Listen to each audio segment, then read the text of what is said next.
My father had a farm in Okanagan Mission before the houses covered it all over. And that is, for me, my home, even though it doesn't exist anymore. My name is Michael Irwin, and I'm 83. Most of my time I've spent in theaters. My time at university that mattered to me was the Players Club, and I threw myself with a great deal of energy into the production of their plays, acting in them, building sets. I was spotted by a CBC producer at that time, a radio producer, and he invited me to come down and work on radio shows. Professionally speaking, it was a new world for me because I was dealing with people of all ages who had a lot of experience working on radio, and I was the new boy.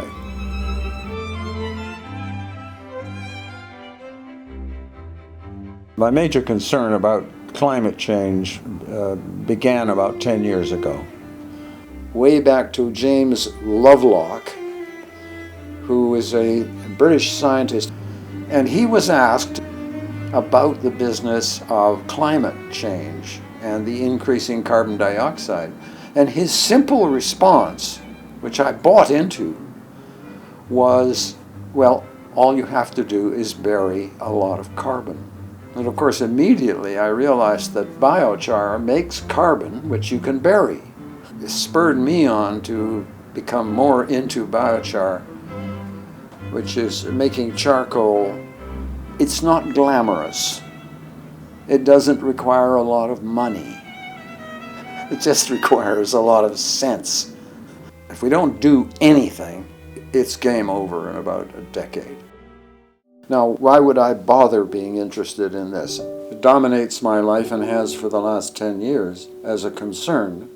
Climate change is such a nebulous concept for most people, doesn't touch them on a daily basis, that it's hard to get people to become serious about worrying about it.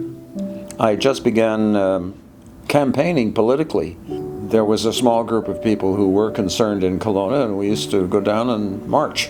Amazing, the change in the last year. The sheer awareness of the public. I'm very pleased about it, but I wonder if it isn't too late, that's all.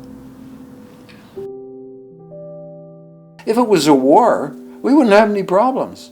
We would suspend all the democratic things in government. We would go into a protection mode, and we'd do it, which is what we did in the Second World War. I've got to the point where I can see us as a race of creatures dying off. It doesn't include me. I'm going to die anyway.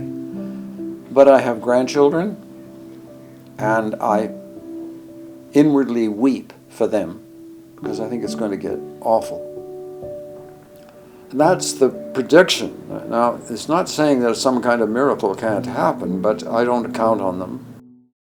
So, you know, there's a lot of turmoil to come yet, and I feel hopeful because of the turmoil. I think the old fogies like me have to get out of the way. Our habit is to look after ourselves in the present. Well, I'm sorry, the present isn't good enough anymore. You have to think about our effect on the future. And that is a hard thing for human beings to come to. But young people seem to understand it. Because after all, it's their future.